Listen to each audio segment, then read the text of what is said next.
There's an intriguing statue of a tightrope walker in the centre of the busy Ladywood Middleway. It's the likeness of the French tightrope walker Charles Blondin.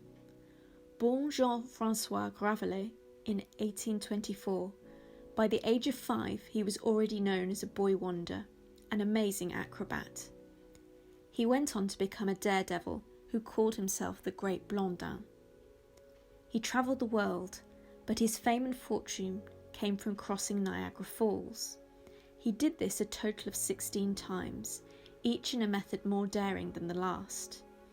This including crossing the falls blindfolded, on stilts, carrying his manager on his back, sitting down midway to cook and eat an omelette, standing on a chair with only one leg on the rope, and pushing a wheelbarrow with a sack of potatoes in it.